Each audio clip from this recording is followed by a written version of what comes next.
Ladies and gentlemen, Geri Petito. I'm not an addict, I'm just an ass. And in time, this too shall pass. I'm not an addict, I'm just an ass. Geri Petito taught the class. I'm not an addict, I'm just an ass. Loves the answer, the greener grass. I'm not an addict, I'm just an ass. One day at a time, free at last. When you don't know just what to do, Just what to do, just what to do. if what you're feeling is really true, Is really true, is it really true? just keep your ideas safe and sound. Safe and sound, safe and sound. That's exactly how change is found. Change is found, change is found. I'm not an addict, I'm just an ass. And in time, this too shall pass. I'm not an addict, I'm just an ass. Geri Petito taught the class.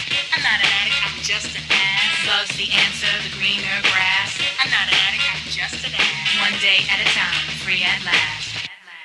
Hello, everyone, and welcome to the Geri Petito Show. Everyone and anyone who knows me knows I am the author of I'm Not an Addict, I'm Just an Ass. I'd rather be a smart ass than a dumbass. Because, guys, 34 years ago, I was a dumbass. But today, 34 years later, I can honestly say now I'm a smart ass. Yes, the word ass is in the Bible at least 40 times, and it means donkey. And that's what I was, and I thank God every day for saving my life.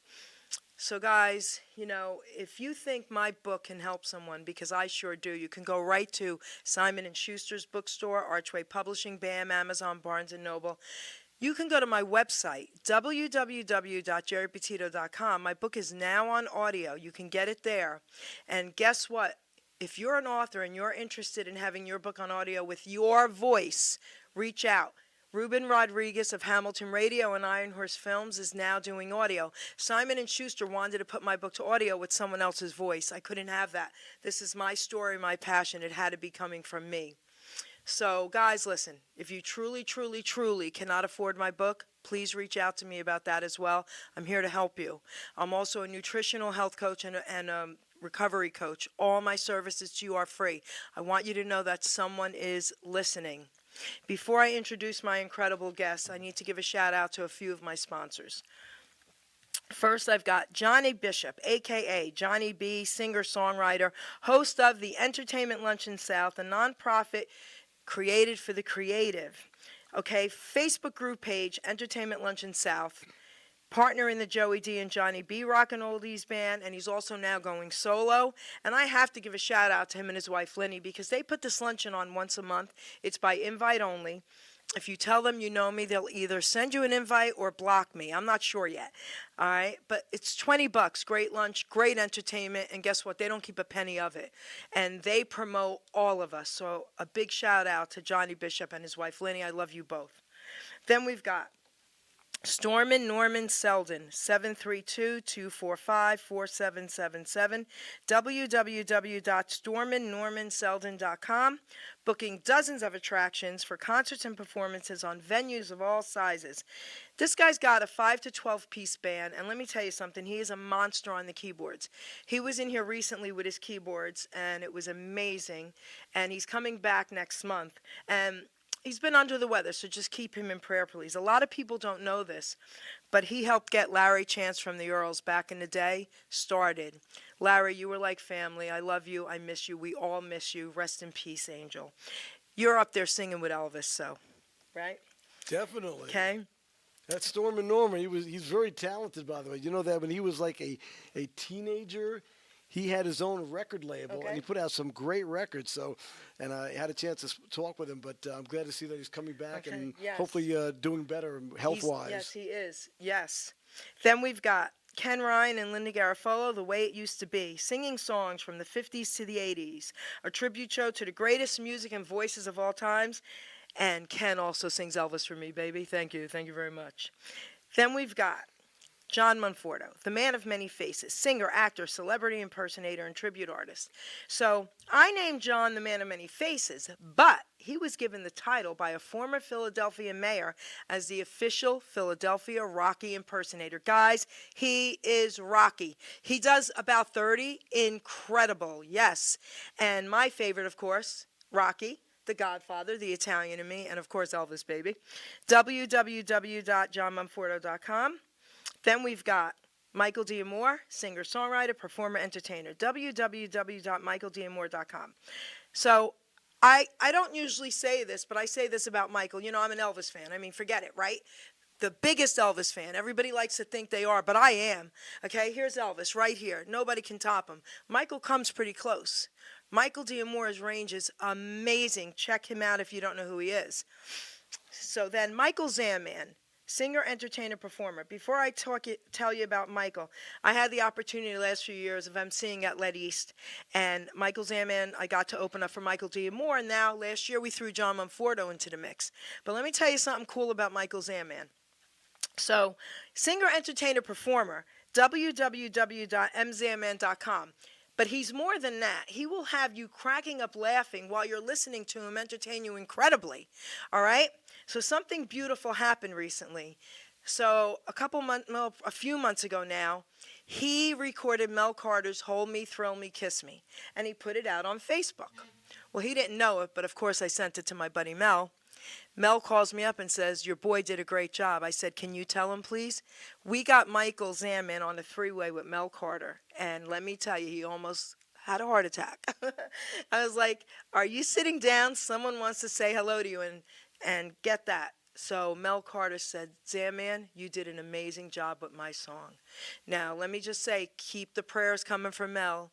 He's finally home. He's been in the hospital for a few months, and he's doing a lot better. Mel, we love you, okay? So, guys, keep him in prayer as well.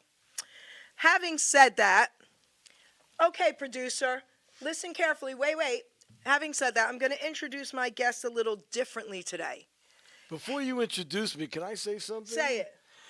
Well, as a pretty regular listener to the Geri Petito show, I got to be honest with you and the listeners out there, the viewers. I mean, my mind was blown, like that opening monologue that you do. I thought for sure it was like up there on the wall somewhere.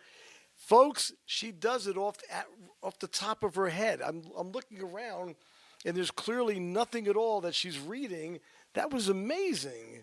Well, and the other thing I want to mention, just in case anybody out there is honored to be a guest on the Geri Petito show, practice before you get here. When the music is playing, how do you do that? Let me see. How do we do that dance? Listen. I'm looking at her. I'm thinking to myself, if I just sit her like this, I'm in trouble. I realize I got to do some moving. All right, on that note, continue. So, now I'm going to introduce this guy. Hit it, producer. Here we go. Somewhere in New Jersey, there's this guy named Dave who has this giant 60s record collection and this pirate radio station in his attic with a transmitter he built from the Allied catalog. His mom doesn't know the clothesline is his antenna, but it sounds better with Mom's clothes on. Dave plays all the great songs that radio stations fire DJs for spinning. Those songs now have a home. Dave's broadcast is now being intercepted and beamed back to you via satellite. Dave the Rave's Relics and Rarities. Enjoy.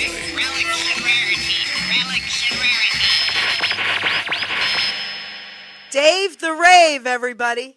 Well, hey. Great to be here on the Geri Petito show. I've seen so many of your shows. You've been doing this for a long time, right? 2016, not as long as you. Well, it's a 9-year run coming up on. And, I got to tell you, that intro, kind of interesting. It was put together. I was doing local radio on a station I should remember, WTSR? No, that's the Trent station. Anyway, I was doing a show at a Freehold, New Jersey. And the station ended up selling its station to the Cavalry Church. So the entire format changed from rock and roll and oldies. It became, a religious station. So I was without a station, trying to land somewhere else to do my Relics and Rarity show. And I was lucky because I play a lot of oddball songs, as you'll find out on my program. And satellite radio was just kind of beginning around 2003, 2002. So somebody was calling up XM radio and requesting all these oddball songs that they heard on my show. And the program director, luckily he was a curious type of a guy, and he said, where are you hearing these songs from? I never heard of these songs that you're requesting. And they said, well, there's this guy, Dave the Rave. He's got this great Saturday night show. He said, I'm interested in talking to him. So where a lot of people try to get on satellite radio, they actually reached out to me inquiring about my show. And the program director was Cleveland Wheeler, and Cleveland loved what I was doing. He said to me, I don't know half the songs you're playing, but they sound great. So we'd like to image you. So they're the ones that came up with the No Static Attic, and that whole intro was produced by the people at XM Radio. So, and it's a cool intro, so I've kept it for the entire time. That's really cool. I love that story. So you know what's really cool about this? So they didn't even know most of the songs you play. They didn't know most of the songs. In fact, often when you send a demo to a radio station to try to pick up your show, you cut out the song. They just want to hear you talking typically. So I sent them a tape like that, a demo tape, and he calls me up. He goes, "Listen, you left out the songs." I'm like, "Well, that's typically what's done." He said, "Yeah, but I got to hear your music because I don't know what the heck you're playing. I got to be able to feel what you're playing." So I sent them the same show, but I left the music in there, and that's when he called and he said, "Listen, I don't know what you're playing, but it sounds great. Would you like to be on satellite radio?" I'm like, I didn't know a lot about it at the time, but I knew it was coast to coast, so I'm like, yeah, let's do it. About when was that? So that would have been May of 2003 is when they told me that they wanted me to do a show. Gotcha. And he said you could start doing interviews with artists and so forth. And I got to tell you, one of my proud moments of that was I tried very hard to get on Oldies 100. Okay. I thought it was a natural progression because they had a large Monmouth County audience. In fact, the guy who was on Saturday nights on WJRZ, Oldies 100, he even said to me one time, because he goes, "You're killing me on Saturday night." When I talk to friends and I ask them to tune in my program, they say, "Well, we listen to Dave the Rave on Saturday night." I love this. So Jeff Rafter, and I said to Jeff Rafter, he was the program director at WJRZ, I said, "Look, the guy on Saturday night, I'm not looking to take his position, but Sunday night you really have," I forget who they had on, but it was like a week offering. I said, "I've got sponsors, car dealers, first-class restaurants." Bottom line is, he never gave me an opportunity. And I thought he was, I won't say that word, okay. But I thought he made You can say the word ass because it's on my book. Okay, well, I was going to say schmuck, but okay. So what was cool about this, though, is that when Peter Noon was playing the Count Basie Theater. I was there. In Red Bank, this is 2003. Oh, no, we were there just a few years ago. And I've seen him multiple times as well, introduced him on stage. I came backstage, and you and I were both there, remember? That's correct. So what happened was, I called Peter Noon's people up, and I said, "I'd like to do an interview with Peter Noon. I'm with XM Radio." And they said, "Oh, okay, because we're not doing radio, but being that you're national radio, we'll do the interview with you." So I see Jeff Rafter at the Count Basie. "How you doing, Jeff?" And he goes, "Okay." I said, listen, I got to go because I'm going backstage. I'm meeting up with Peter Noon. I'm going to do an interview." He said, "Oh, good luck with that because he's not doing radio interviews." And then I looked Jeff in the eye and said, "He's not doing local radio, Jeff, but I'm with XM Satellite Radio now. That's national. So I'll see you later, Jeff." That's awesome. I love that. Yes. That's a true story. So before I give the mic back to this guy, a little silly thing. I was telling my producer about someone I spoke to today that I'm going to be doing an interview with. And because we had some time to kill, so I said to my producer, "Oh, Ron Gathers of the Majors, I talked to him today, and, blah, blah, blah. We got to get his MP3s. Tell them what you said." I said, "Wow, that's pretty cool. You're talking to Ron Gathers from the Majors," because the very first 45 that I took possession of was the Majors 45 on Imperial Records called "A Wonderful Dream." Is that crazy? I never talk in front of my guests about who's coming up, but we had some time to kill. That was meant to be. And then I called him and got him to say hello to him and tell him that personally. Listen, this whole thing is pretty cool. They got a great production team. I think this should be the Dave the Rave show. And my guest today, folks, Geri Petito. Yay! Woo! I'm so honored to be here today. Thank you, Dave. Well, Any questions? No. I'll think of some. No, so listen, I want you to take the mic back now. The mic is yours. You could talk about whatever you want, but this is what I do want you to start with. But before we do, we're going to play one more cool tune, and then we'll have you talk more, and then you'll tell the producer when you want him to play one of your other songs, okay? Well, and I think if you're playing a cool tune, I think we should mention that the show that I do, Relics and Rarities, what makes the show kind of unique is number one, I really and truly am a record geek. There's no doubt about that. As I said to Jerry, I was kidding around, but, you know, I'm really not any kind of a celebrity. I'm just a guy with records. I mean, does that qualify? Tell them how many records. I've got over 150,000 vinyl records in my house. And he does. I saw the photos. And still actively buying records just about every day. I'm an addict. There's no doubt about that. So he's not an addict. He's just an ass. So, yeah, okay, but a cute ass, right? Yes, yes. No, I'm just kidding, folks. But in any event, so what's important to me, and I play real records on my show. You know, we're going to be hearing some of these records in a little bit. But I play real 45s on the show about 90% of the time. Every now and then I'll slap on a CD if I have to. But, you know, and it's important to me because when I'm playing a real record, I mean, I can get sometimes very emotional and teary about this. I'm holding the dreams of somebody. You know, some people made it big, but some people made a record and they thought that was going to change their life. But, you know, it was going to maybe take them out of one economic class and bring them to stardom. So to hold the dream of somebody in my hand, you know, that's a lot more powerful than holding an MP3, which you can't hold. That's right. You know, these are real possessions. In fact, I've had several artists who've come over to my studio where I do my show.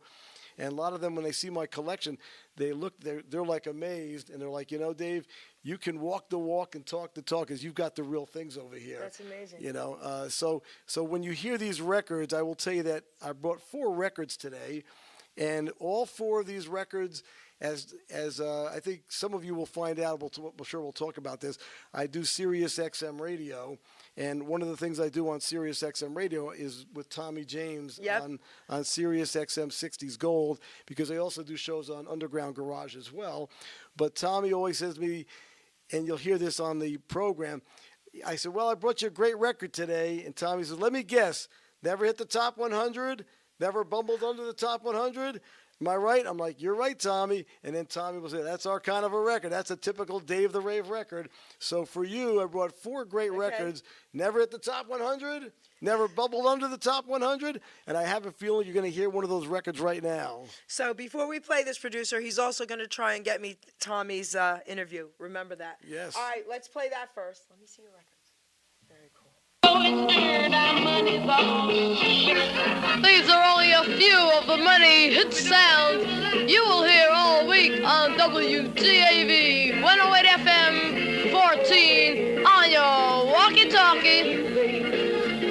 Pay close attention Friday when we present the Stax Vault Review with Dave K, your main soul man.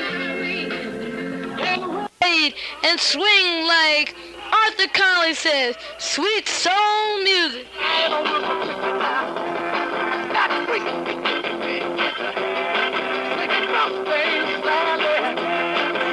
yeah, oh yeah. Watch slide on over the train now.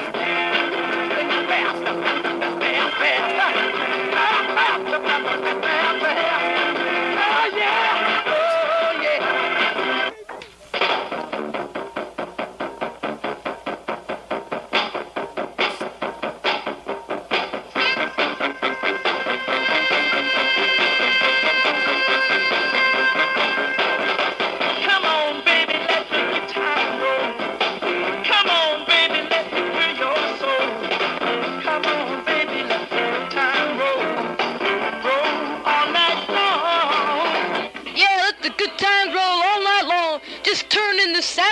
Show with Dave Kapulsky, your big brother, on WGAV 108 FM 14 on your walkie-talkie, 7 to 8 on weekday nights and 6 to 8 on the weekends.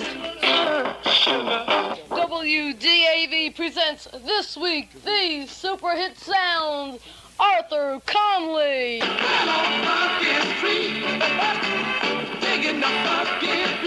Otis Redding. I'm sitting on the dock of the bay, watching the tide roll away. Sam and Dave. Wrap it up, out there. Wrap it up, out there. The Blue Cheer. There ain't no cure for the summertime blues. The Vibration. Bless my soul, mama, you got to know there's love in the midnight. Bless my soul, mama, you got to know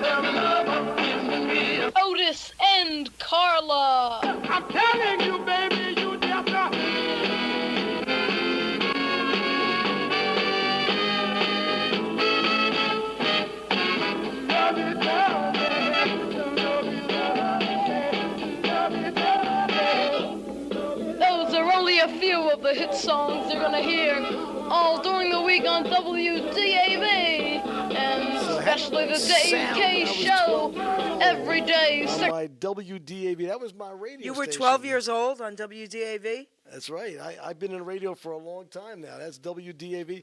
I had two listeners, John Anderson and Al Cipolla. They lived within a block or two of my house, and I used to take walkie-talkies, tape the button down, and play records. And, I would practice for what I thought was going to be my career later on in life. Because you remember that back in the 1960s, disc jockeys, in some cases, were larger than life. They were more popular than the actual bands, that were out at the time. Cousin Brucey's, Yep. and Dan Neer, Dan Ingram, George Michaels, and so I was going to be a disc jockey, and of course it fit well because I loved records. So I would play these records and record my show, and I guess that was like my first demo. 12 years old, and I even put out a survey, folks. I even had a survey. I don't know if you could see that or not. Can they see this survey or? Producer, can you put this survey up to the camera for him? You talk and he'll. Okay, so you talk. I'll let him grab mine. Okay, so I had this survey I put out, and I got to be honest with the listeners. When I look at this survey, I'm kind of impressed with myself because I see records on here that people people. That's okay. That's okay. Okay. Well, I'll give you some idea. There's records on here that were on my survey that people, like knowledgeable music people, when they see these surveys, I know they've often asked me, they'll say, how did you even hear these records? You're 12 years old. You got number 3 on the WDAV survey number 4, Don't Be Sore at Me by the Parliaments, which was not a big hit at all. I've got Stained Glass Window by the Yellow Balloon at number 8. We Gotta Go Home, The Music Explosion is number 9. I've got Desiree by the Left Bank at 12. Window Shopping by the Messengers. And what about the Four Tops? I used to hang out with them at their shows. Well, but the Four Tops was a big hit. I know, baby. So I mean, I've got I'm records just saying. Got records on here. Soul Shakin' Psychedelic Sally by the Hallmarks. Which, by the way, interesting story about the Hallmarks is, I often go to the Freehold Township, post office to pick up records or to drop off records. And the guy at the post office says to me, he said, can I ask you what you do? He says, you get all these records. Who are you? What do you do? I love this. So I tell him, well, I do a radio show.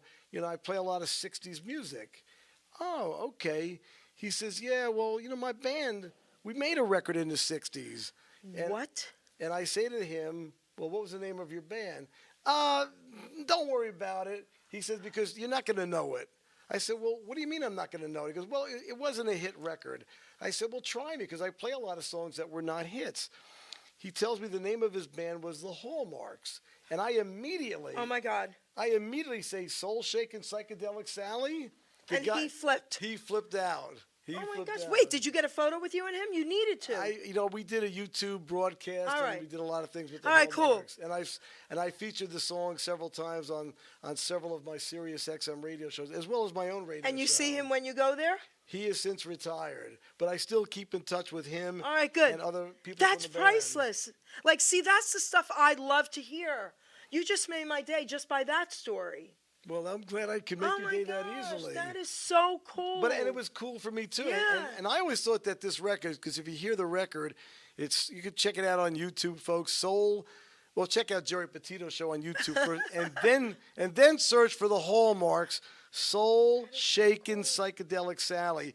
I mean, it sounded to me like it was probably a West Coast band. I had no idea that these guys were originally from like Oceanport, New Jersey, but they were a local band. I love that. Continue. So in any event, I had my my little gig here when I was 12 years old. I did these surveys, and of course, I'll post some of these surveys, or at least I'll give you an idea on my own Facebook page, which you can look me up on Facebook. I have and follow and like my Facebook page just to see scans of songs and when I'm on the radio.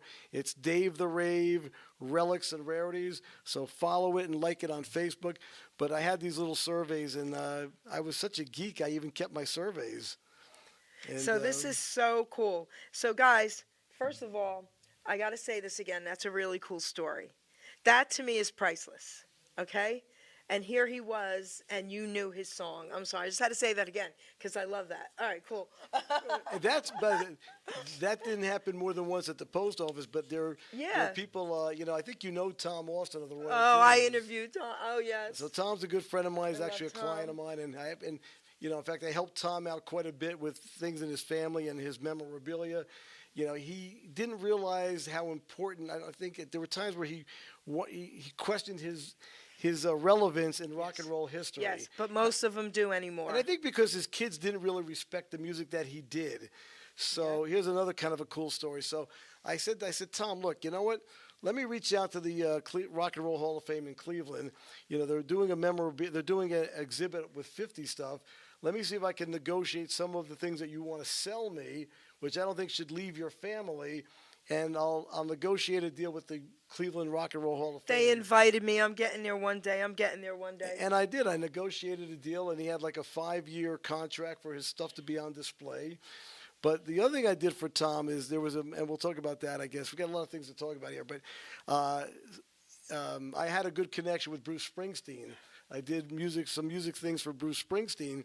So, you know, Tom said to me, he goes, you know, my son's up in Penn State, but the show, Bruce Springsteen's doing a show at Penn State, but it's sold out. You think you could help me? I said, you know what, let me see what I can do for you. So I made some calls, and I got some great seats for his son up at Penn State. But I told his son, I said, listen, the only reason you're getting these tickets is because your dad is Tom Austin from the Royal Teens. I love it. And, you know, you may not dig that music from the 50s and early 60s, but please respect what your dad accomplished in the music world. And Tom told me that his son always had a much greater level of respect and understanding. And when he realized that it was that connection of what he did that enabled a guy like me to help him get Bruce Springsteen tickets. And I took Tom Austin to see Bruce and brought him back. There you go. Okay. So, you know, it helped him out a lot. You know, a lot of these legends that I've interviewed will call me in tears and say, thank you for keeping the music alive. And they don't understand the depth of what they've done. And I'm sure you could agree with this. A lot of young, up-and-coming indie artists, as young as 9 years old that I've interviewed, that are incredible, right, in their 20s, they all say in their own words, if it wasn't for these guys with their music, they wouldn't be doing what they're doing. So they have that respect. No doubt about that. No? The musicians certainly do, because, you know, a lot of them, you know, just like a guy like Bruce Springsteen. You know, a lot of who he is today is because of people like, you know, Chuck Berry and Little Richard. And, you know, so they took the influence of those bands, the Rolling Stones, and helped mold who they are today. Should we play a record? Sure, let's spin a record. Okay, let's spin a record. We're going to spin a record today. Surprise us. Put a record on. And then you'll talk about it. Sounds good. All right. We're going to spin it.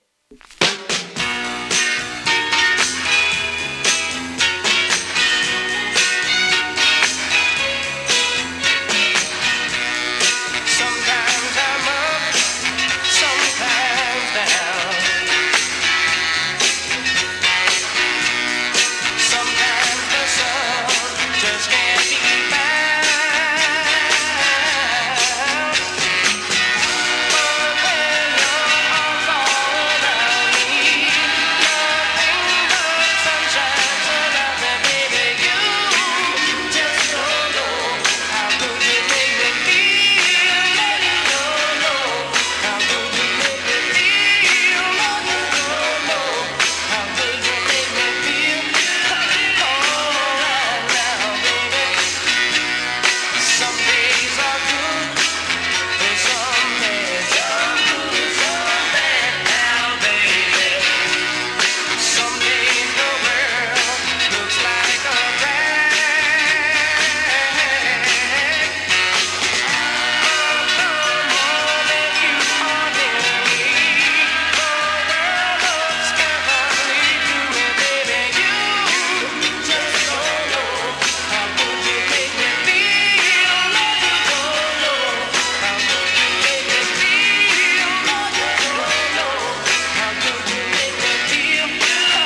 love that particular record. That's a group called the Broadways, who, believe it or not, was like kind of like the kings of the Asbury Park music scene before Bruce Springsteen.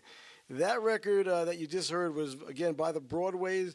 It was their second 45 on the MGM record label, which we'll put up, I'm sure they'll put up a scan of that later on. But, this is what I play. I play a lot of real 45s, original label 45s on my show. And that was from the fall of 1966.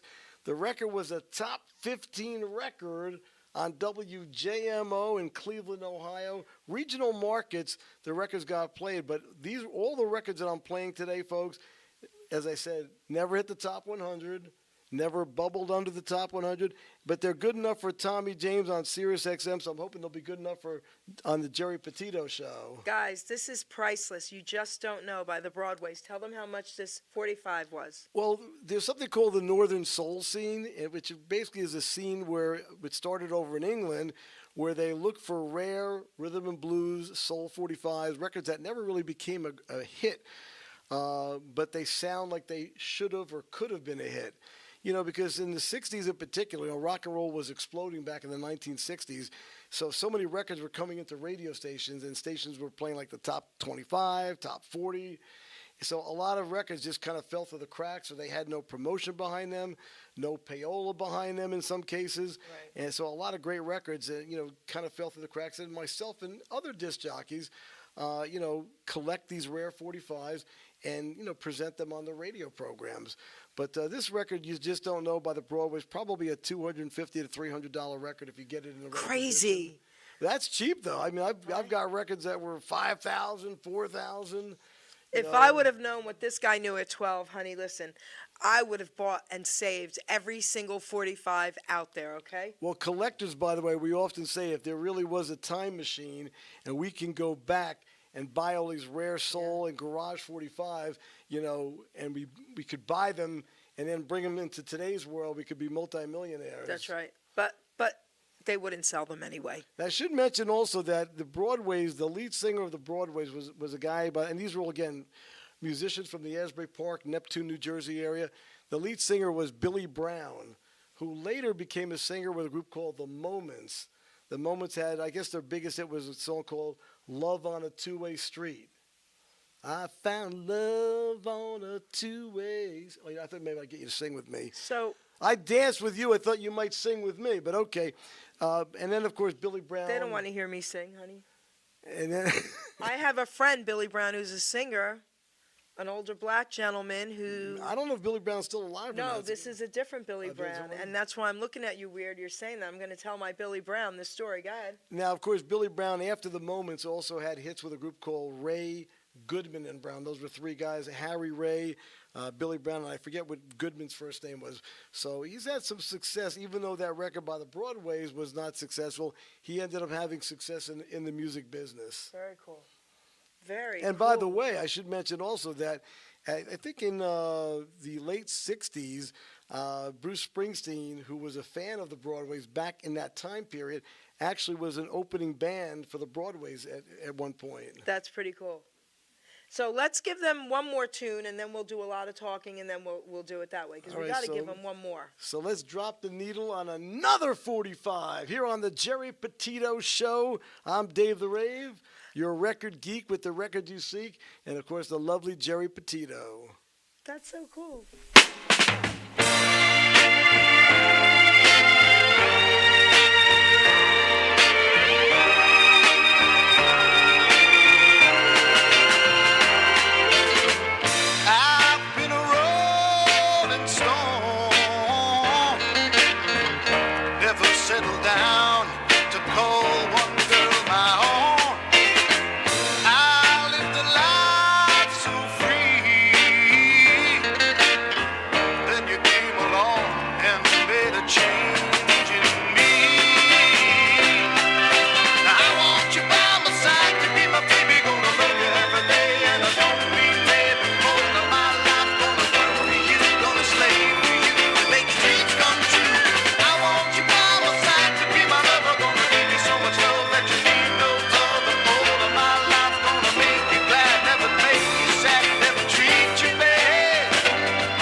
That's a definite Stone smash. I love that particular record. Can't Turn It Loose.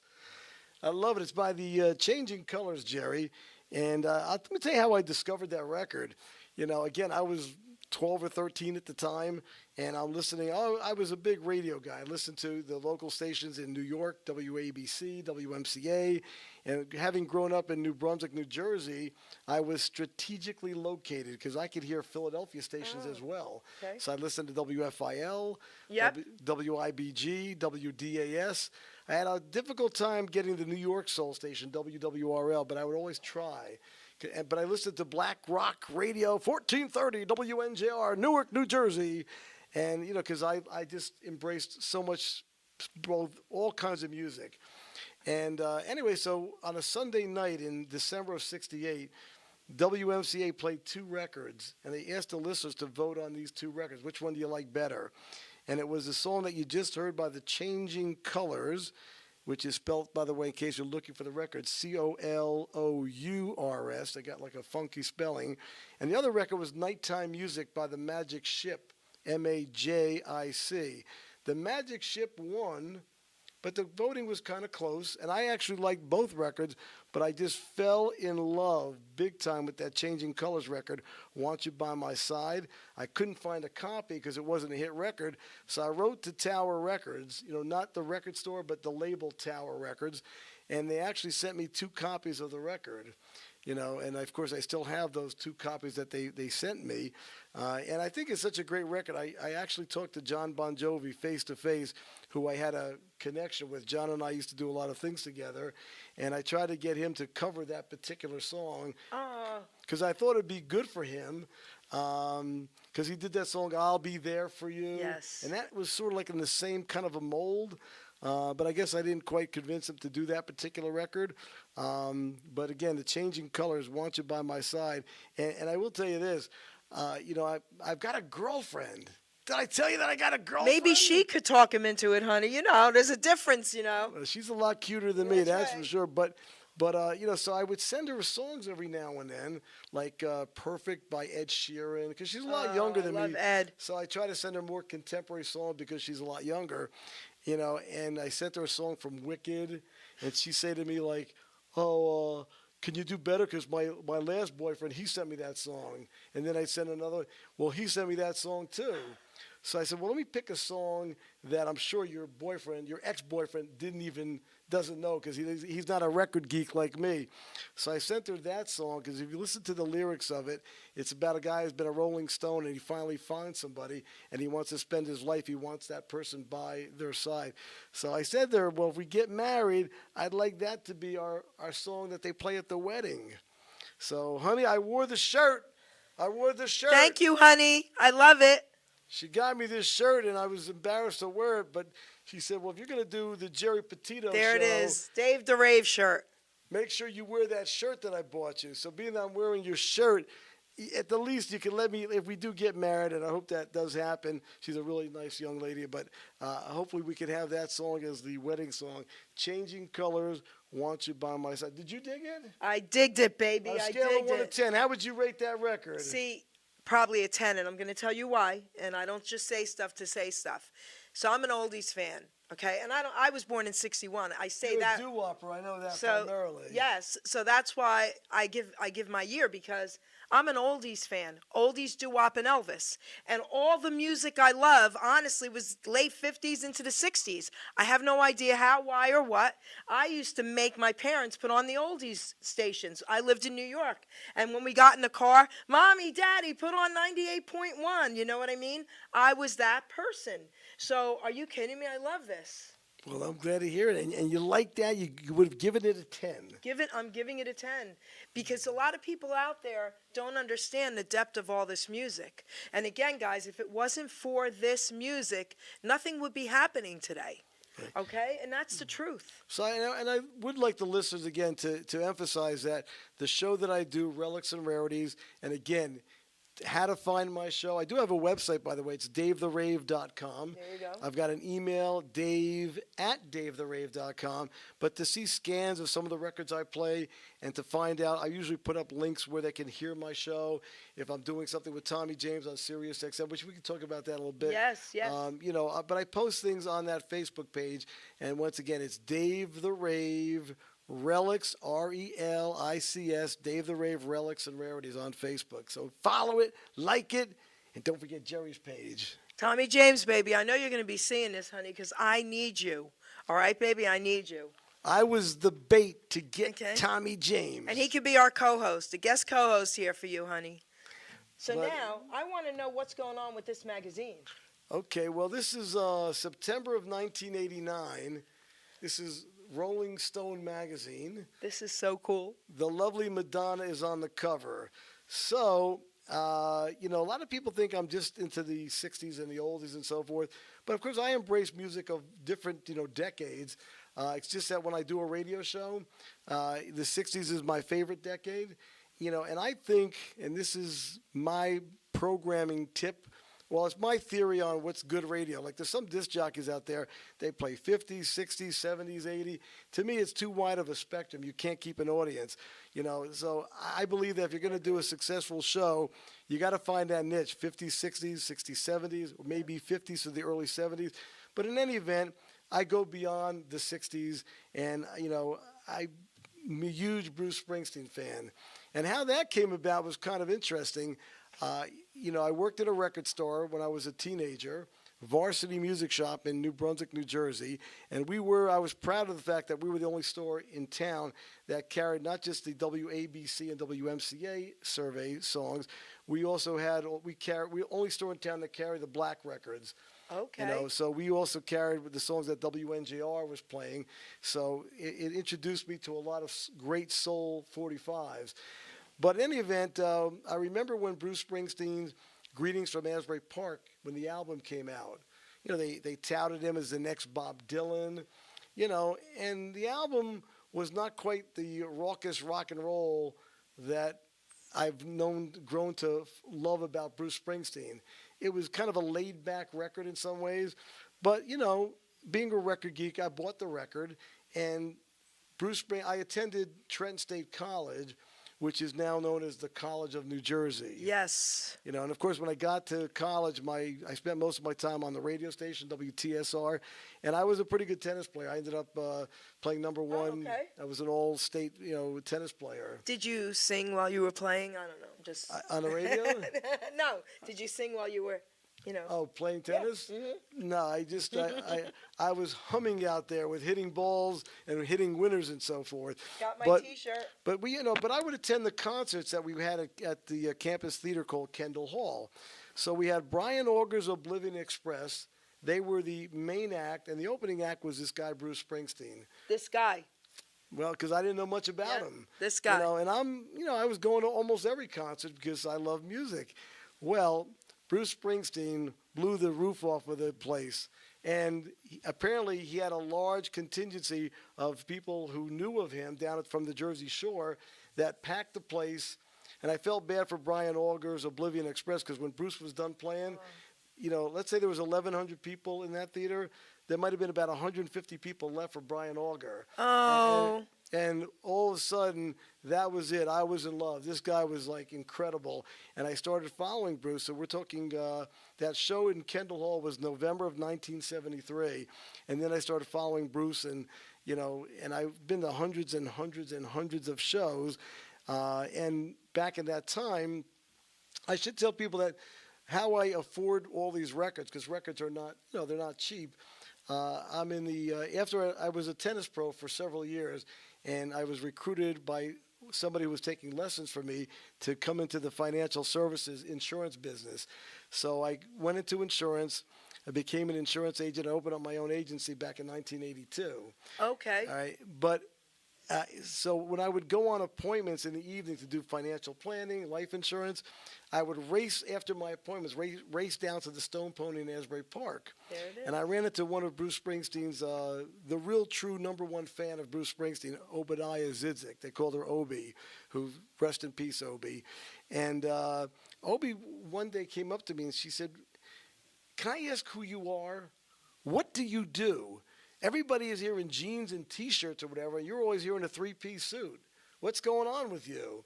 So I said, "Oh, well, I'm an agent." And I was kind of messing with her a little bit. She said, "Oh, you're in the business? You're an agent?" I said, "Well, not that kind of an agent. I'm an insurance agent." She said, "Oh." I said, "But I could help you out." "Well, how could you help me out?" "Well, people in the bands, they need insurance." So I ended up doing insurance, and I got to know Obi. Obi found out I was a big record geek. So back then, there were no MP3s. There were no computers, at least not to the public. So I became the guy that Bruce would go to when he needed music. And I would That's get pretty cool, guys. I would get these calls. You got this? Yeah, I got it. You got that Otis Redding song? Yeah, I got it. Well, listen, can you bring it to his house? Can you bring it to rehearsal? Can you bring it to the Nassau Coliseum? Are you coming out to California? Yeah, I'll be in California because I used to go everywhere just about.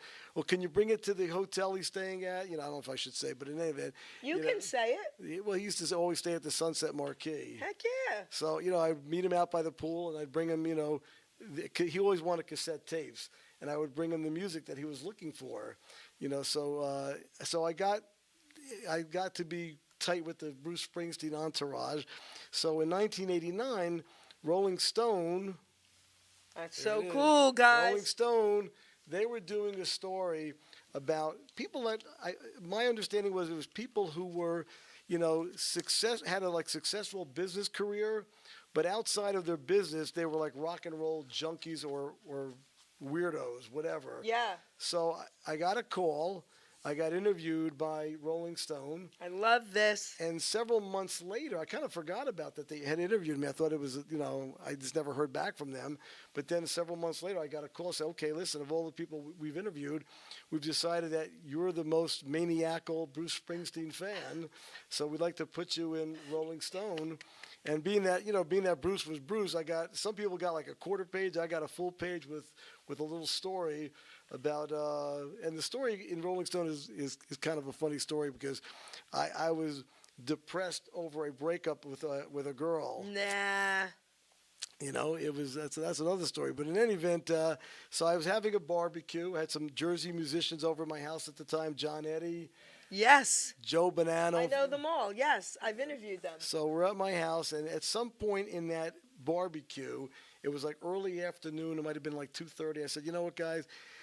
I appreciate you coming over here and trying to, make me feel better, but this isn't working for me. So Bruce is in Cleveland tonight. I'm thinking about going out to Cleveland because I knew I could just call somebody and get tickets because I had this in with the band." So one of my best friends, Gary Wolfson, he said, "Are you serious?" I'm like, "I am. So you guys got to leave, and whoever wants to go, jump in my car, and we'll try to catch a flight and head out to Cleveland."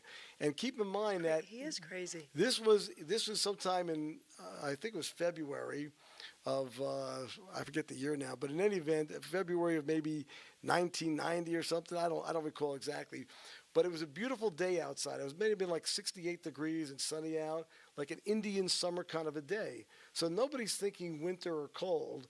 So literally, Gary and we were on standby. I think it was a U.S. Air flight. I really think that they moved us ahead of other people because we thought they were cool. We're going to see Bruce Springsteen. Anyway, we get on the plane. I had a little bag with a toothbrush, and I'm wearing a T-shirt, and that's it, okay? And we're getting ready to rock and roll with Bruce Springsteen. We're going to go backstage and have a blast. And the captain gets on the flight, gets on the microphone there. "Welcome to U.S. Air Flight 265. Newark service to Cleveland, Ohio. Current conditions in Cleveland are 15 degrees and snowing." Okay, no. And we're like, "What?" Oh, no. When we got there, some of the roads were closed. It was a disaster. And my friend Gary flew back home the next day. I stayed for a couple of days to hang out with the band. But I bought some sweatshirts, I hope? I went to Robinson's, which was like the local Macy's, and I ended up buying winter coats and everything. Okay. But but Bruce Springsteen, I think I don't have to tell people.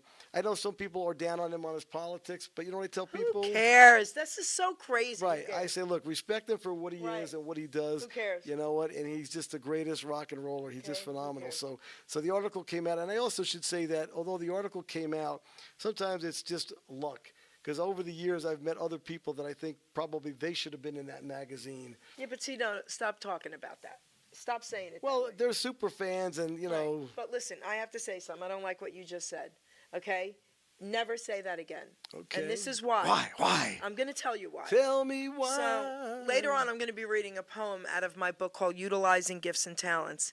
God gave us all talents, okay? And you have an incredible one. So that is why you're in this Rolling Stones magazine, and you deserve to be in this Rolling Stones magazine.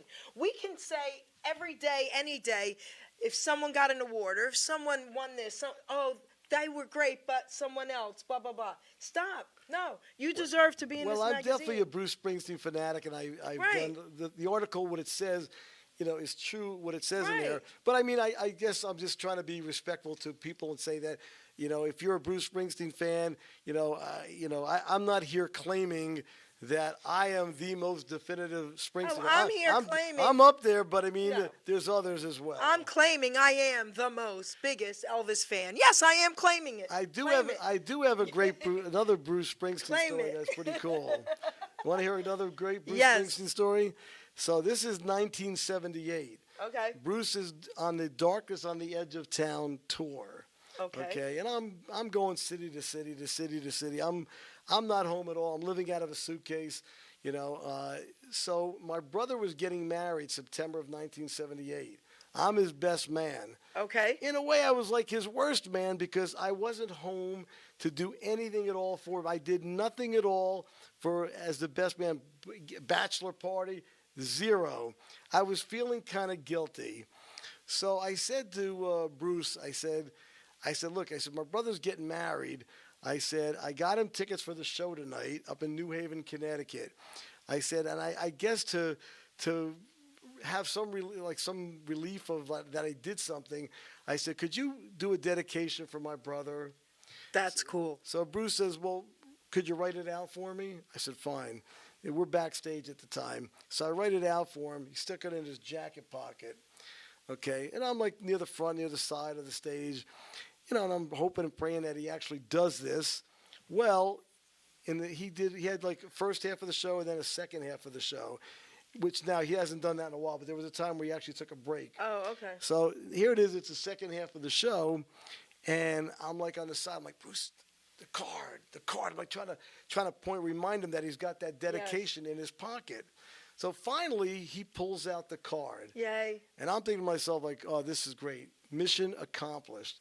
He reads off the dedication, and I felt like relief, like, okay, well, my brother's got to be happy I did something for him. Puts the card back. Bruce is getting ready to, continue the show. Now he really blows my mind. All of a sudden, he goes, oh, wait a second. Reaches back into the jacket pocket, pulls out the card, and he says, we could do a special Get Married song for Abe and Debbie. And he calls the band together, calls out a song that was not planned to do. And he ended up doing the Ike and Tina Turner song, It's Gonna Work Out Fine. And he's singing their name. He's like, Abe, you tell me if this is what you said to the preacher man about Debbie. He's like singing their names in the song. I love this. See? I went from feeling great about this, now I was feeling jealous. No, I'm glad you can feel jealous. No, well, I was happy, I'm but kidding, I but realized, you can feel oh jealous. my God, Yeah. I just got like a wedding song from my brother from Bruce Springsteen, and that's never going to happen for me. That's okay, though. That you can feel jealous. Listen, this is so great. Oh, wait. Before we play our next song, I have a question for you.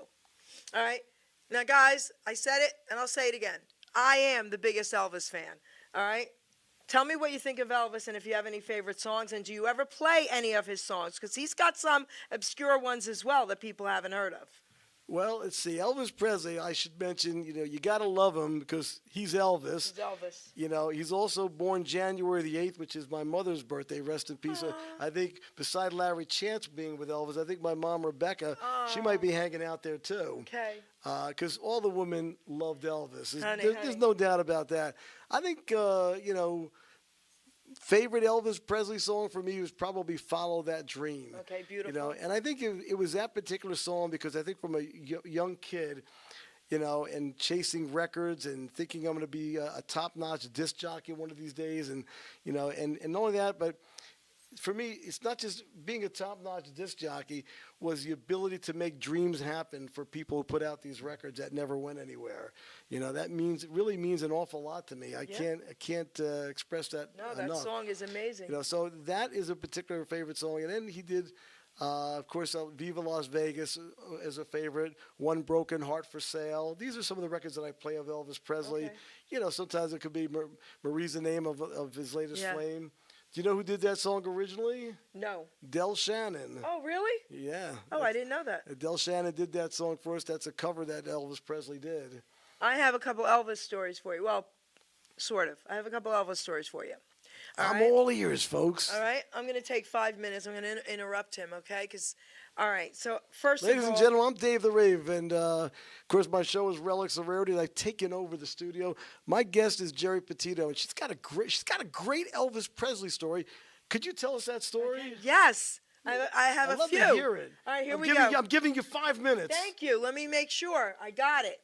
So, I'm going to tell you some cool stuff, but first I want to tell you how Elvis and God saved my life. Every year I end my shows with a show about this, and I'm also an artist, and I have 2 black and whites, Elvis's face and Jesus's face that I drew, and I always put that on the ad. 1990, I had beauty salons making way too much money, too young. I was in my 20s. Doing too many drugs, blah, blah, blah, blah.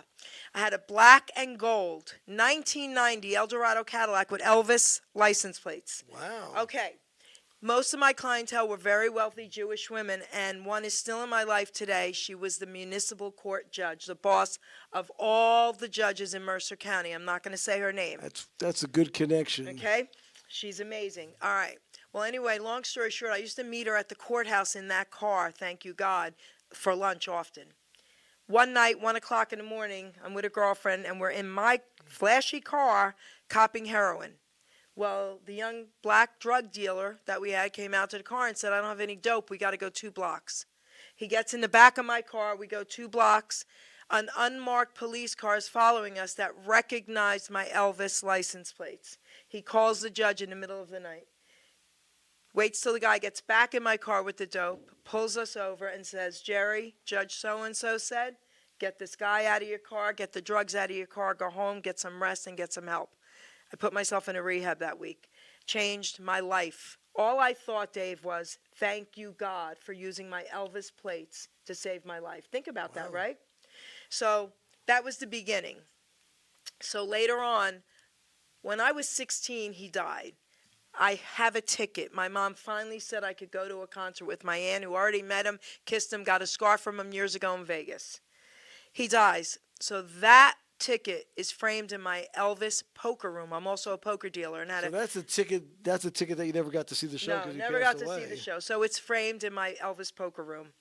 I had a pink and purple Elvis poker table made. Okay? So anyway, this is how God has blessed me with the radio. So if Rolling Stone was doing a story about super fans, you'd probably be in Rolling Stone That's for right. Elvis Presley. That's right. And I'll take it. So now I'm on radio, 2016, through connections and friends. How would you like to interview Marion Cock, Elvis's nurse? Of course. So that was one of my first Elvis interviews. Did you say Marion Cock? Marion Cock, she just died. Cock, though. Yes, she just died. Is she allowed to say that? That's her name, Cocke. She just died, and she was 98 years old. She was in a facility the last couple of years, and we kept in touch. And she is now with Elvis. She is smiling, okay?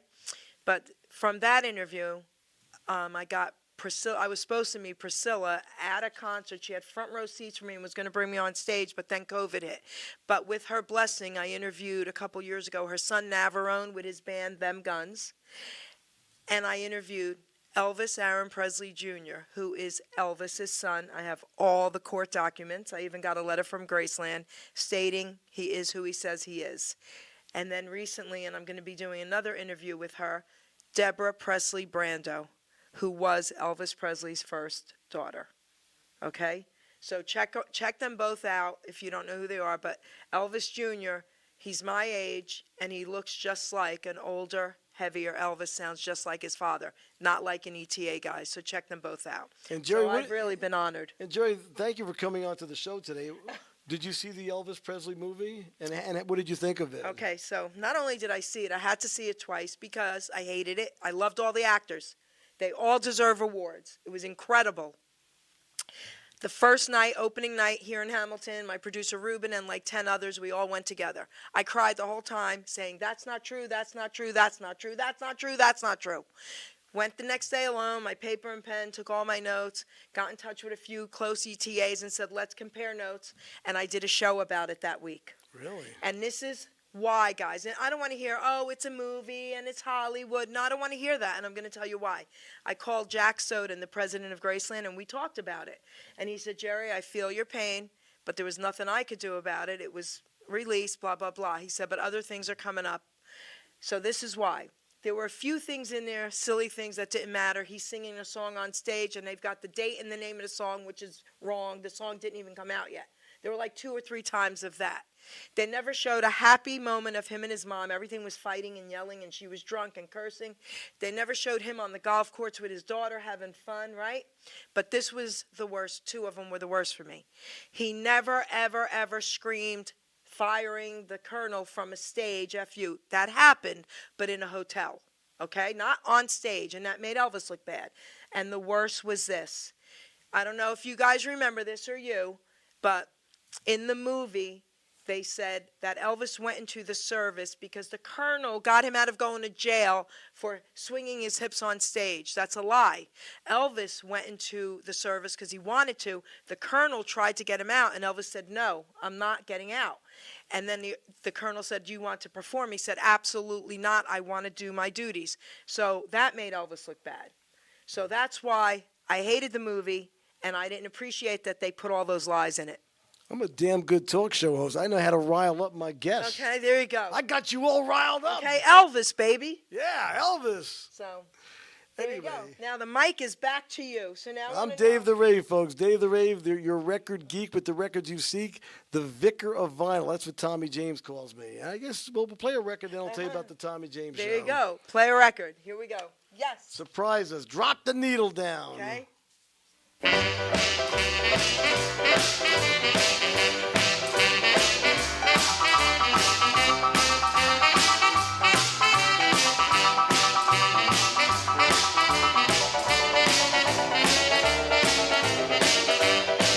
Well, Bigfoot lives like old and bad. Everybody, even Annie, having a party. Yeah, having a party. It's having a party.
particular record there, and of course that's, like I said earlier today, that's 45, not in the top 100, didn't bubble under the top 100, although Billboard in October of 1956, Billboard called that particular record, which is, by the way, James Brown. I think most of you probably figured that out. James Brown and his Famous Flames. Let me make sure that they say Famous. Actually, the record doesn't say Famous Flames. It actually just it just says James Brown, if you want to be technical about it. That was his. That was from October of 1956, and it was his fourth 45 that he ever did. Came out on the Federal record label. Of course, his first 45 was Please, Please, Please, which got some airplay. But Chani on Chan, which is a song that we just heard, that was actually the B-side of the record. Although I think that was the much better side. But how Billboard, in a review of that record in October '56, how they described Chani on Chan, they called it a big rocker with a wild vocal effort. Brown, screaming about his joy about having a big party. I think it's a cool record. I think, and a lot of people just don't know that particular record, and that's why I love playing that record. And I get good response. People are like, "Wow, that's a great." James It's amazing. Brown. Yes. Even the Doc. Now the Doc is behind the scenes over here on Hamilton Doc Radio. G, everybody, and Ruben Rodriguez. And of course, he's kind of a record geek himself. And we were talking earlier, and when I mentioned that Chani on Chan by James Brown, he said he never heard the record. But I can tell you, folks, I can testify right now that when I looked to my right into the production room, this was the Doc. That's Doc right. Doc was digging on Chani on Chan. And That's right. How do you rate that? Scale of 1 to 10. I'm sorry, I have to give every one of these records today a 10. I have to. Wow. Because they're not heard, and they're incredible, and they deserve a 10. Well, I'm glad you dug that record because Yes. I think it's a cool record, and Yes, they deserve it. So we were talking before, when I was doing XM radio back in 2003, 2004, I had my own show on there, and unfortunately, the program director who loved my show and hired me, Cleveland Wheeler, he retired, and a new program director, Pat Clark, came on board. And of course, sadly, he's up in rock and roll heaven himself.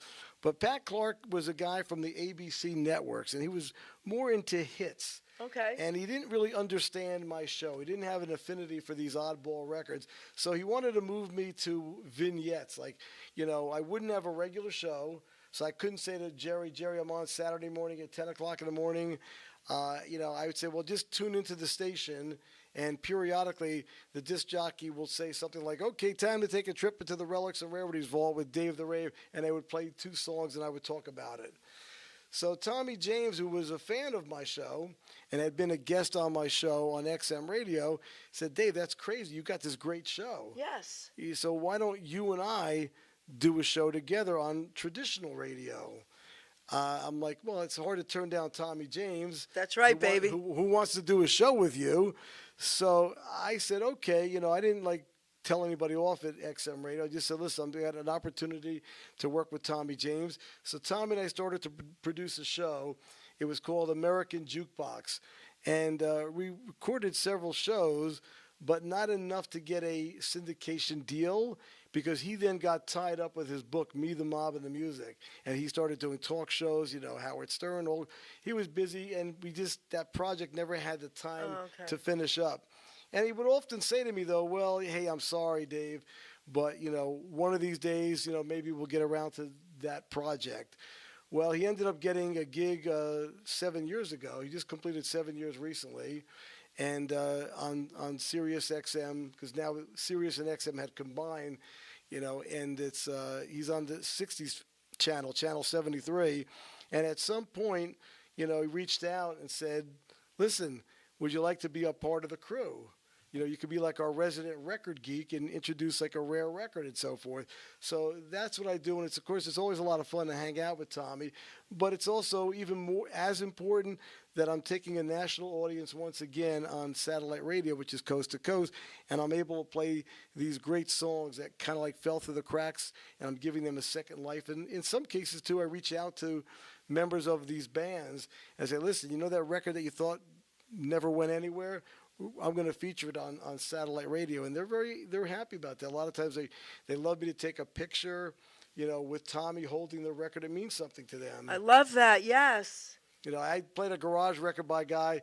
I probably should have brought that record too, by Ty Wagner. Just a crazy, great guy, Ty Wagner, who had a cool record out on the Chattahoochee record label called I'm a No Count. That's me. I'm a no count. I'm a record geek, folks. I'm a record geek with a crazy kind of a shirt. And look, I got a shirt.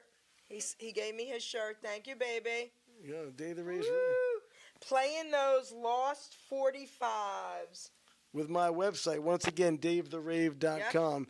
But, so cool. So, and look, other people, Underground Garage, they would play the Ty Wagner record. But, a lot of these artists who put out these great records that didn't go anywhere. I mean, at least James Brown ended up having a successful career, a major successful career. But, Changing Colors that we played earlier, they went nowhere. And, of course, there's another record coming up. The next record that we're going to spin, which is the only one that we didn't spin that I brought, was a record by The Ovations. And these were guys from Jersey. I'll take the record out and hold it up. Because they're from Jersey. He's taking the record out because they're from Jersey. But I'm not touching No, but I love that. Wait, can I do that with you? Yeah. Look, this one's from Jersey, baby. We love that. So the Ovations were led by a guy by the name of Richard Kelly.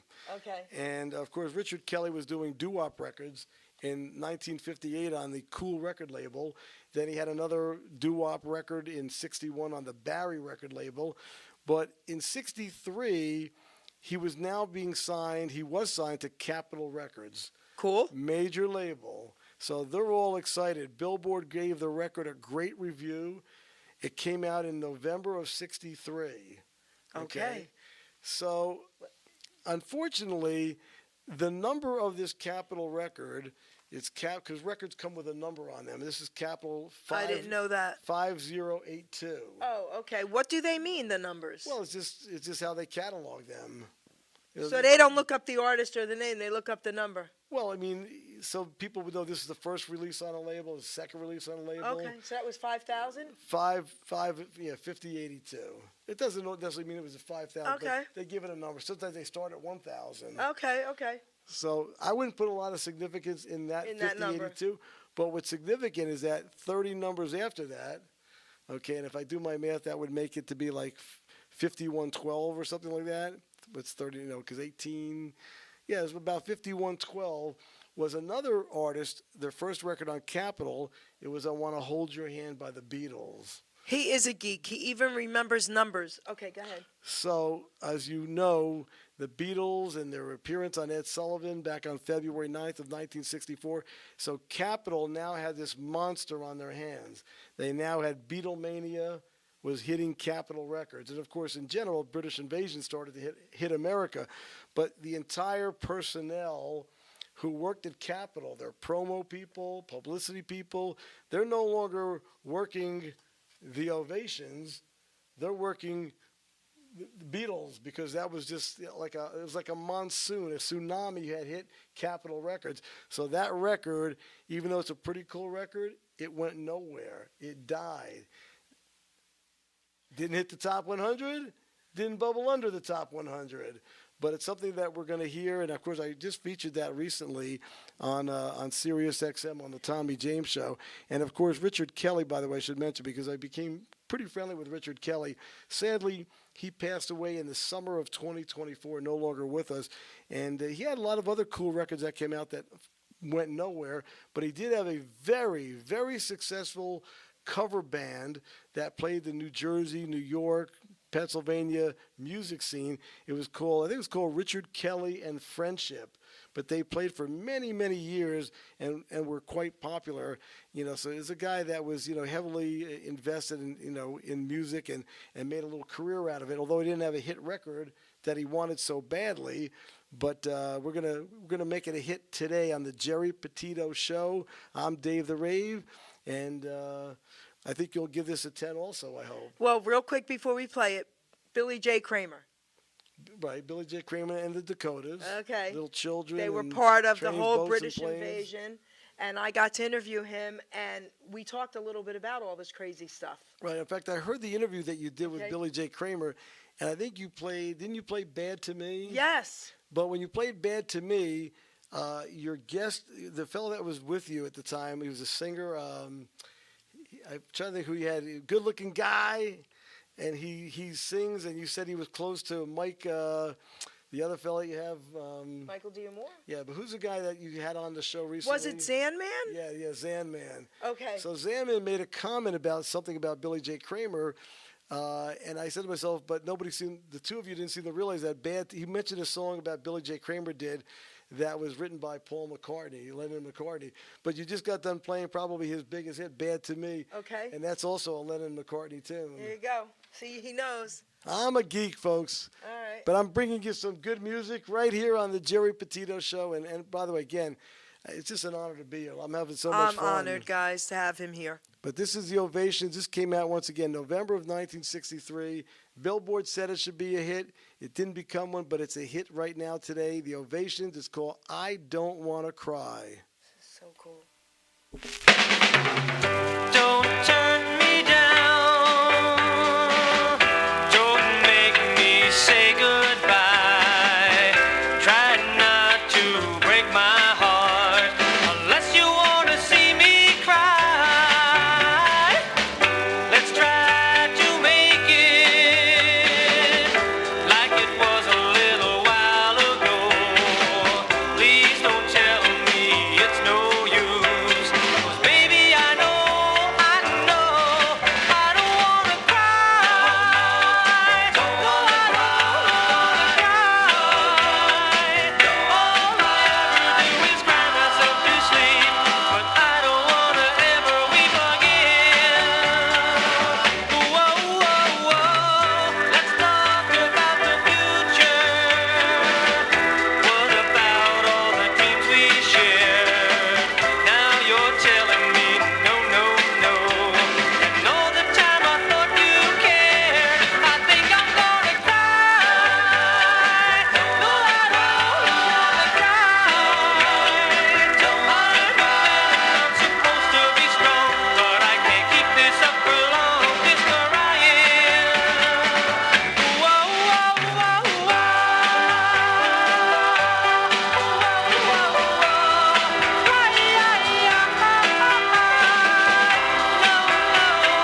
don't ever make me cry.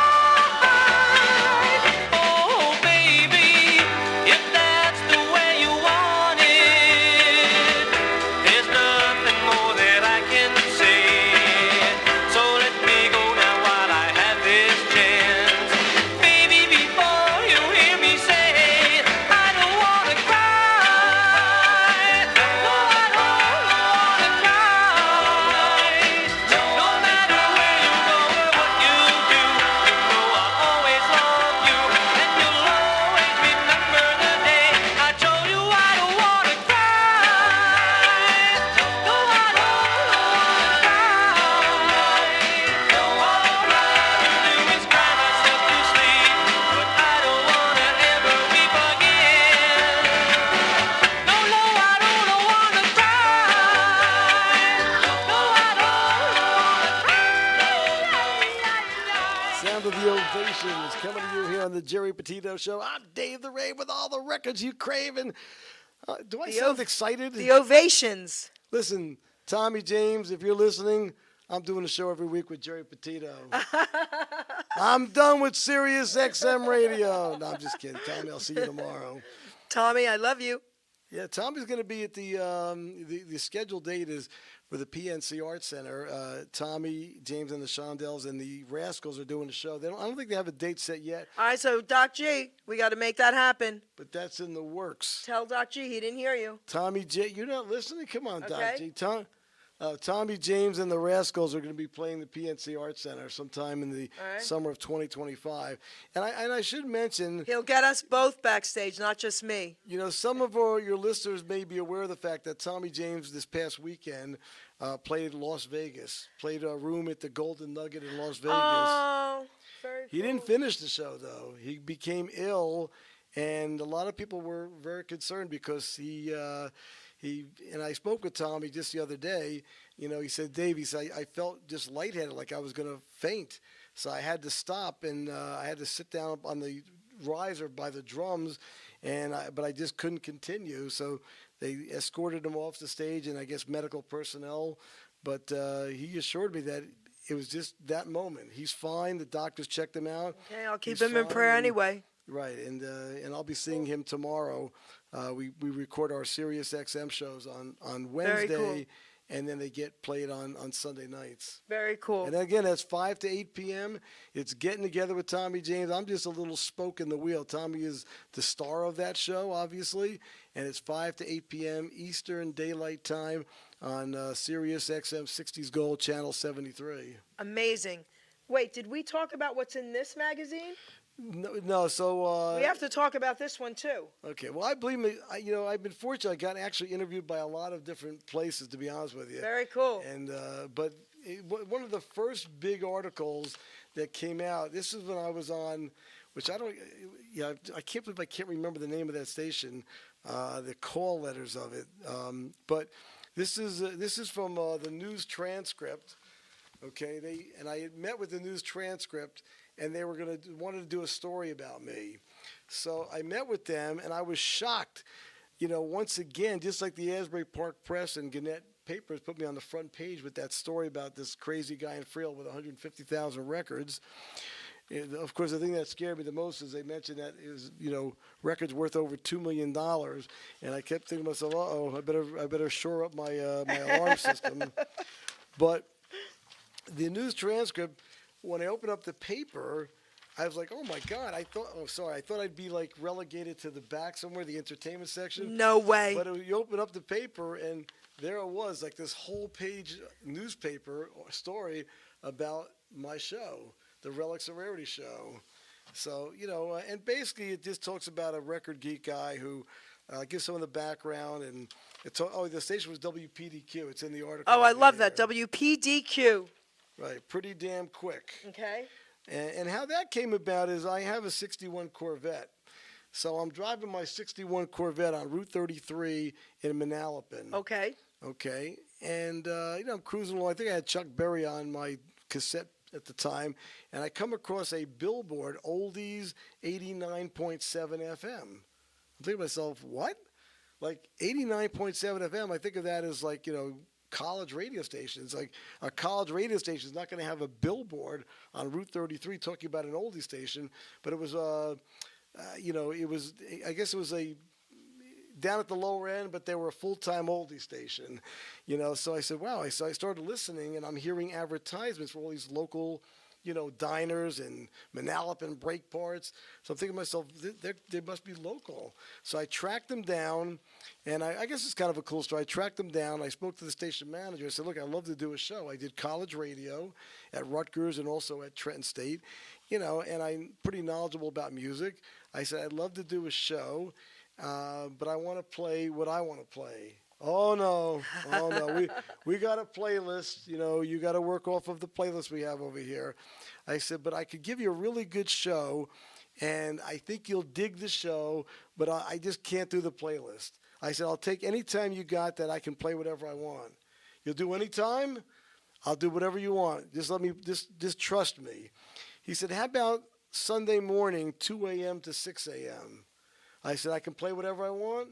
Play whatever you want. I said, I'll take it. Okay, just to get in, right? Just to get in. Right, so I started on that station 2 a.m. to 6 a.m., and, they dug the station, and those late night people who were listening late night, I was getting good response, because here I am playing something that they never heard before, and when we would do like these live remotes, the guys were on every day, morning guy, afternoon guy. I remember the station manager once called me up. He said, Dave, are you coming to the remote down here at the cruise night in downtown Freehold? Yeah, I'm going to be there tonight. Why? You need to get here quick. There's about 35 people waiting to meet you.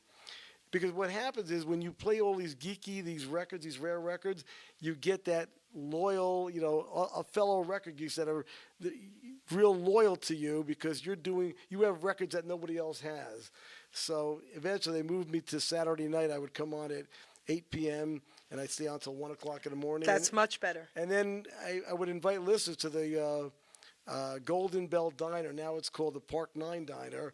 And I get sometimes anywhere from 5 people to sometimes 30 people. Listeners would show up like 1:30 in the morning just to hang out with Dave the Rave. I think there's a picture of that crowd if you go to my website, which is davetherave.com, where there's also a link for my T-shirt so that, you could get a T-shirt just like Jerry got. But, there's photos up, there's links for photos, and you'll see like a nice crowd at at the Golden Bell Diner at the time, now the Park 9 Diner.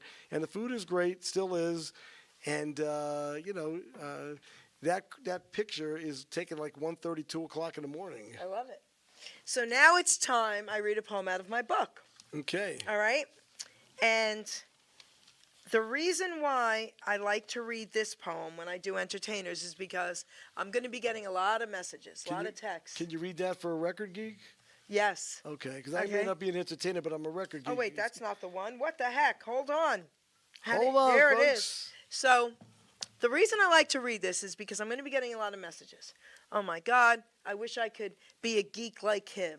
I wish I could talk like him. I wish I could write poetry like you. When I do singers, Jared, I wish I could sing like them.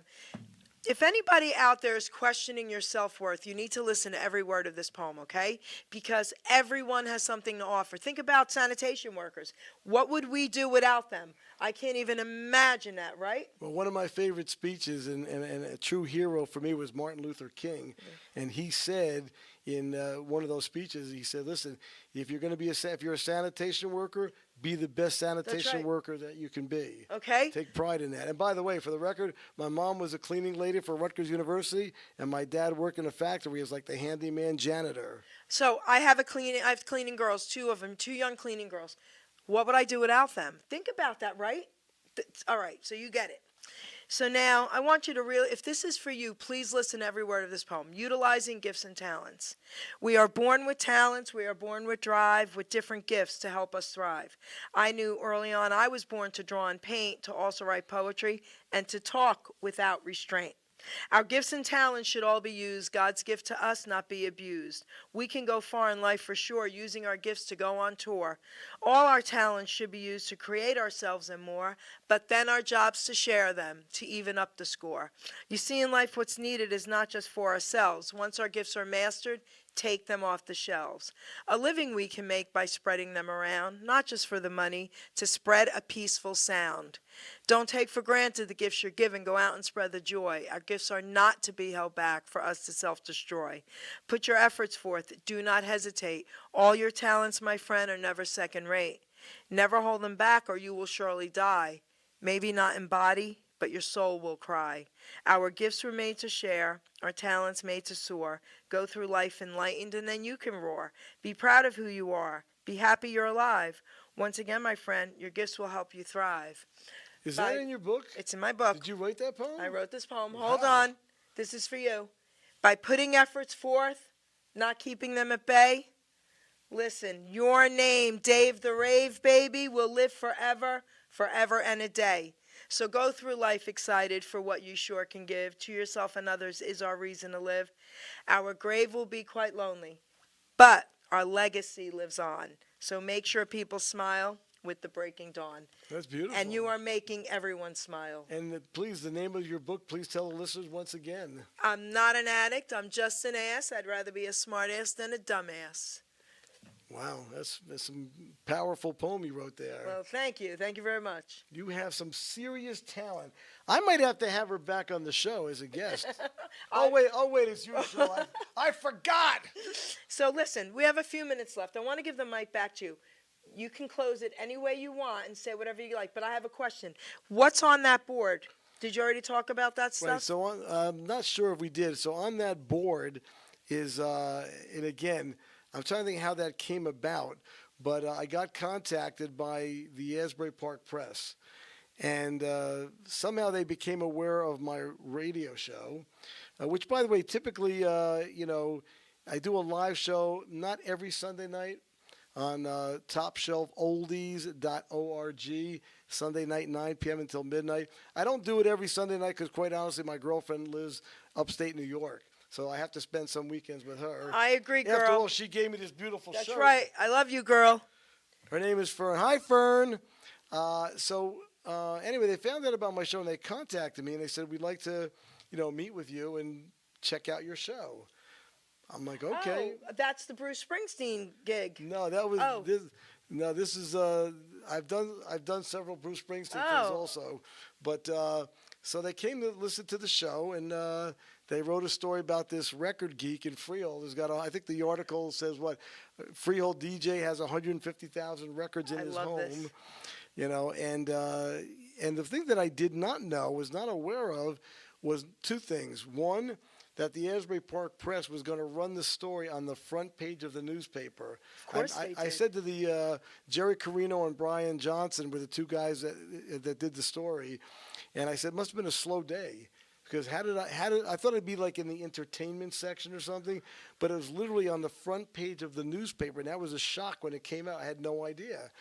The other thing I didn't realize is that Asbury Park Press is connected to Gannett, which is also USA Today. Okay. So the story ran in multiple newspapers, I love not just in this. New Jersey, but outside of New Jersey as well.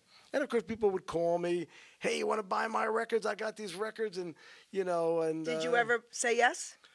Not really, Okay. because I try to find out what they had. Okay. But I don't want my house to turn into a total. It's already a semi-hoarder house. I didn't want it to turn into a complete hoarder house. So a few more records would have made the difference. Well, you know what? I want records that I I'm buy teasing. a lot of records, but I only buy what I think I'm messing with you. what I need. Yes. And a lot of times when they would call, they had hits. I got the hits. I'm looking for Right. stuff like I played today. Right. Excuse me, great sounding music that never became a Right. hit. Beautiful. And that's it. I'll remain a geek for as long as I physically can keep geeking on the radio and so forth. I want you to give everyone listening a little bit words of encouragement, please. Words of encouragement. Yes. Live life like it's your last day on earth, because you never know. Too many people have passed away early, and that's what I do. I can tell you that if I should drop dead tonight, I got no regrets. I mean, I treated my insurance clients with integrity and honesty. I have true passion for the music that I play, and I don't have an ego. Some of the radio stations that said, well, we'll pay you $15-20 an hour to do a show, I tell them, don't give me anything. Just don't tell me what I can play and not play. I love it. I Yes. do get paid for Sirius XM, but other than that, the other stations, it's just more about really, playing a song that, like I said, giving these records a second chance on the radio. So, folks, enjoy your life, treat people the way you want to be treated, and live life. Let's, like the Grassroots said, let's live for today, because tomorrow is never guaranteed. Everybody, Dave the Rave, okay? Thank you for honoring me here on the Geri Petito Show, Hamilton Radio. My producers are back there loving it. They had to meet this guy, too. We love you. The door is always open. Well, I hope by coming onto the show, I could become Dave the Rave, the fave of some of the Geri Petito listeners. There you go. And it's really an honor to be here, so thank you Dave all. the Rave, the fave. Thank you, I love Ruben. this. Thank you, Doc. And thank you, Jerry. So you know how to rhyme, too. All right. This guy could write a poem. Thank you so much. Everybody share this show. Producer, take us out. That's it. Ladies and gentlemen, Geri Petito. I'm not an addict, I'm just an ass. And in time, this too shall pass. I'm not an addict, I'm just an ass. Geri Petito taught the class. I'm not an addict, I'm just an ass. Loves the answer, the greener grass. I'm not an addict, I'm just an ass. One day at a time, free at last. When you don't know just what to do. Just what to do, just what to do. If what you're feeling is really true. Is it really true? Is it really true? Just keep your ideas safe and sound. Safe and sound, safe and sound. That's exactly how change is found. Change is found, change is found. I'm not an addict, I'm just an ass. And in time, this too shall pass. I'm not an addict, I'm just an ass. Geri Petito taught the class. I'm not an addict, I'm just an ass. Loves the answer, the greener grass. I'm not an addict, I'm just an ass. One day at a time, free at last.